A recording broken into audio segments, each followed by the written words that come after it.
देख रहे हैं भायंदर सत्ता न्यूज। राष्ट्रवादी कांग्रेस पार्टी के सुप्रीमो शरद पवार को चुनाव आयोग से बड़ा झटका लगा है। आयोग ने अजीत पवार की अगुवाई वाले गुट को असली एनसीपी करार दिया है।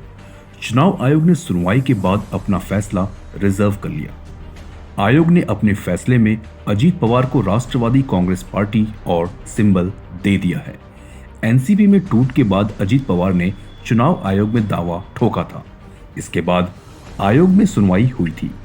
आयोग के फैसले के बाद अजीत पवार का खेमा ही असली एनसीपी होगा। आयोग का फैसला ऐसे वक्त पर आया है जब महाराष्ट्र विधानसभा स्पीकर राहुल नार्वेकर को 15 फरवरी तक एनसीपी विधायकों की अयोग्यता को लेकर अपना फैसला सुनाना है। चुनाव आयोग के फैसले के बाद अब अजीत पवार पार्टी के साथ उसके चुनाव चिन्ह का इस्तेमाल कर सकेंगे। आयोग ने अपने फैसले में कहा कि अजीत गुट को तमाम सबूतों के आधार पर असली राष्ट्रवादी कांग्रेस पार्टी माना गया। पिछले साल 2 जुलाई को अजीत पवार 40 विधायकों के साथ बीजेपी और शिवसेना की अगुवाई वाली सरकार में शामिल हो गए थे। इसके बाद उन्होंने एनसीपी पर दावा ठोका था। इसके बाद चुनाव आयोग की सुनवाई हुई थी। आयोग ने पार्टी के संविधान बहुमत के आधार पर फैसला सुनाया है। अदृश्य शक्ती त्यांचं हे यश आहे, कारण ज्या माणसांनी पक्ष स्थापन केला त्याच्याकडून पक्ष काढून घेणं हे पहिल्यांदाच देशाच्या इतिहासात झालं असेल। पण मला काही आश्चर्य वाटत नाही, कारण काय अपेक्षित होतं। हे महाराष्ट्राच्या विरोधात मोठं षडयंत्र आहे। शिवसेना हा मराठी माणसाचा पक्ष, त्यांचा असंच केलं।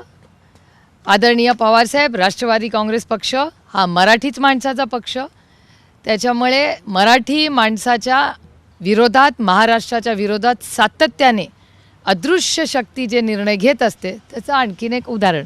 त्याच्यामुळे मला काही आश्चर्य वाटत नाही।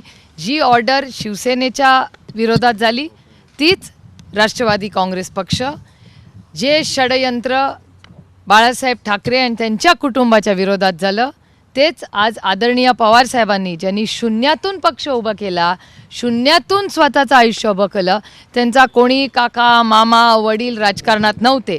आदरणीय पवार साहेबांनी त्यांचं सगळं राजकीय जे आयुष्य आहे ते शून्यातून उभं केलेलं आहे आणि त्यांनी स्वतः तो पक्ष उभा केलेला आहे। आणि आज त्यांच्याकडून हा त्यांनी स्वतः सुरुवात केलेला फाउंडर मेंबर असूनही शून्यातून सुरू केलेला पक्ष आज त्यांच्याकडून काढून घेतलेला आहे। पण मला काही आश्चर्य वाटत नाही, कारण का ज्या पद्धतीने सेनेचं त्यांनी केलं तसंच आमचं करतायत।